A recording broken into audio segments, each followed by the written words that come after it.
Key point 1. How to maximize your productivity when you have work overload. Imagine being promoted to a new, higher position in your organization. After the euphoria of the whole thing has died down, you'll be left to face the stark reality of your new position. More goals to crush, tighter deadlines to meet, more creative thinking to do, and more people to manage. Put simply, your workload will multiply and your boss's expectations of you will go up. This is the single reason many employees suffer breakdowns after being promoted. You will need time to adjust to the new position, but the process will be much easier if you master how to be productive despite the overload. You don't need to be recently promoted to learn the skill of personal productivity. Everyone waking up to a job has to learn to be productive, and it all starts with learning how your brain works. Mental activities are more energy draining than physical activities, like pushing a truck. This is why a secretary might get fatigued after 3 hours of consistent work, while a truck driver can be on duty for 8 hours and still continue working. So if you find yourself being fatigued often on your job that requires brain performance, just know you're not alone.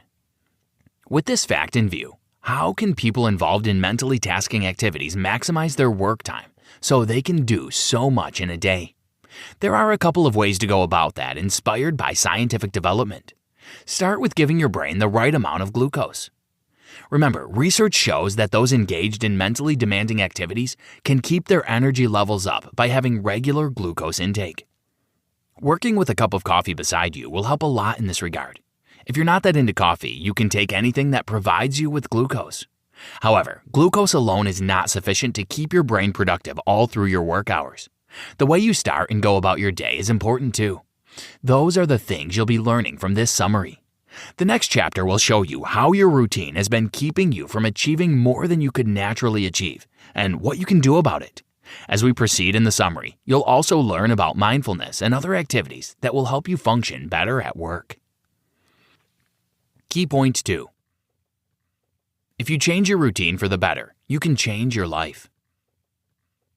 If you aren't meeting deadlines or you find that you aren't producing the quota your boss expects of you, then you need to check and see if you're being productive enough.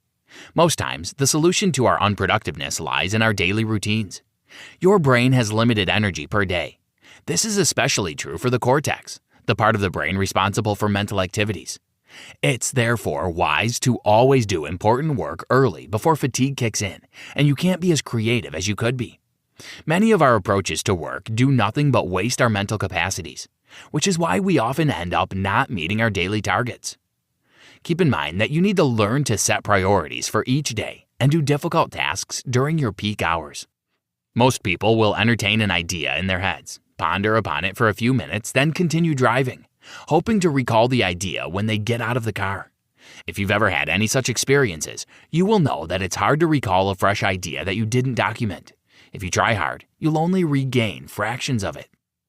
The next time you have an idea, pause whatever you're doing and pen it down or type it on your phone's notepad. It also helps to ponder on the idea for a few minutes. Next, change how you approach your workload. It's always tiring to face the day when there's a lot to do. If you overthink about your workload, you'll begin to feel the tiredness of doing all the work. So when it comes to doing the work, you'll be too mentally exhausted to accomplish anything worthwhile before the day ends. Set priorities instead. Begin your day with a list of all the activities you are to do in the day. You could write it on paper or digitally. Next, arrange those tasks in their order of complexity and significance. Visualization will help you better categorize the tasks, so imagine yourself doing them while prioritizing. Did you know, visualization will help your brain relax and boost your energy to go about your duty. Key point 3. Get rid of distractions. Improve your productivity. Has this ever happened to you? You were working on an important project, then got the idea to check social media briefly and end up wasting more time than you planned. Or you were working on something in the office and suddenly got lost in thoughts for minutes. You're not alone. We all struggle with distractions every day. But this chapter hopes to help you overcome it to some extent. David Rock classifies distractions into two, external and internal. External distractions come from the environment. Examples include the social media we talked about, chit-chats with colleagues, getting an abrupt phone call in the middle of a task, etc. A simple hack for overcoming external distractions is identifying patterns and shutting them down before you start working. For example, this could mean putting your phone on focus mode to avoid getting social media distractions, refusing to pick any phone calls when you're busy, etc. The situations are different for everyone. Just identify external factors that distract you and create strategies to avoid them beforehand. Internal distractions occur as the mind wanders away from your current task. This occurs quite frequently, and it's harder to deal with than external distractions. The reason our minds wander often is due to the countless neural activities going on in the brain at every point in time, even when we're asleep. It takes some practice to overcome internal distractions. It won't be easy at first, but with time you'll master it. The most basic thing to do is try to call your mind back each time it wanders. Let's say you're writing a report and a sentence from the report reminds you of something in the past. Your mind will want to stray and think about it, but you can catch yourself mid-thought and cause your mind to refocus.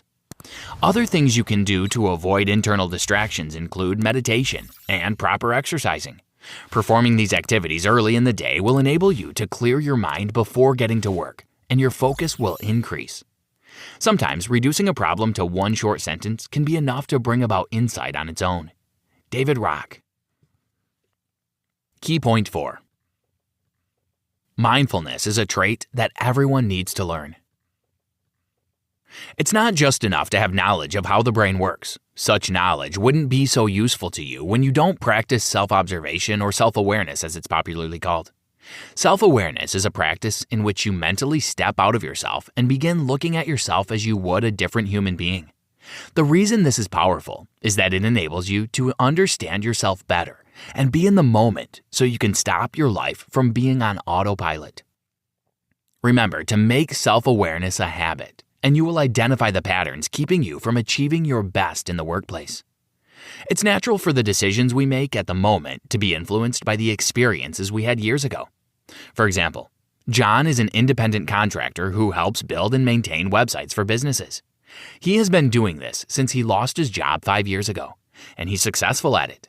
At least he earns enough to keep the family running. But just 3 months ago, John almost got abducted. A client he met online invited him to his home office to help build a site for his online clothing shop. Little did he know, it was a trap.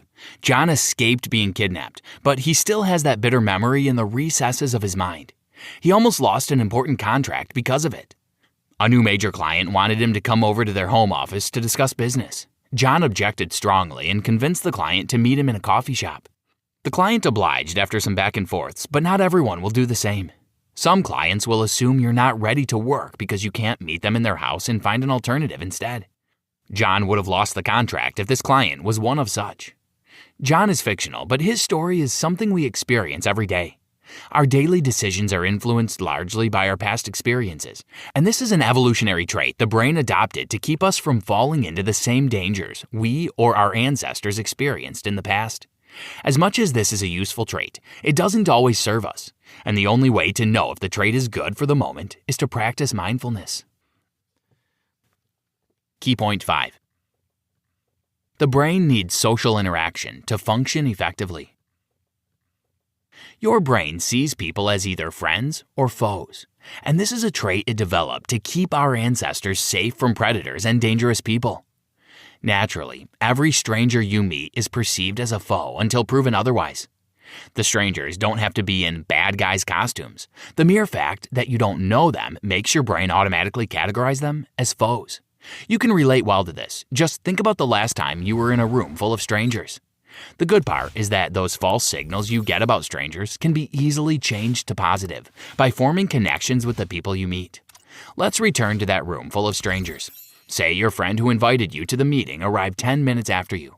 They quickly located you and took you around, introducing you to several groups of people. It wouldn't take long before you completely lose every feeling of threat and start enjoying the event. Remember, the brain naturally categorizes people into friends and foes. Any stranger is perceived as a foe until you build a connection with them. Leaders in any position should take advantage of this trait. Your first goal as a team leader must not be to get your team to work and meet deadlines. That is surely the end goal of the team, but the way to get there is by building a solid emotional connection among your team members. Let them all feel emotionally safe around each other. If a member of your team considers you or any other member as a foe instead of a friend, then you don't really have a team, and the team won't be as productive as it ought to be. Team productivity happens when everyone on board is comfortable being themselves. This is why small groups who know, like, and trust each other are always super effective. Key point 6. Understanding the mechanics of status threat will make you and your team more effective. Life, from childhood to adulthood and death, is full of competition. Just take a moment to think about it, and you'll realize how true it is. As a kid, you competed with siblings for the attention and care of your parents. You competed in class to obtain nice remarks from your teachers and peers. The competition in the workplace is even more intense because the stakes are higher. The problem is, this competition mindset results inevitably in winners and losers. The winners in every situation experience a boost in status, while losers feel threatened and their defense mechanisms kick in immediately. This setting makes the workplace toxic for everyone. Imagine a typical boardroom meeting. A good number of the attendees will be busy pushing up their status by polishing their good works and talking down the board members they perceive as threats to their progress.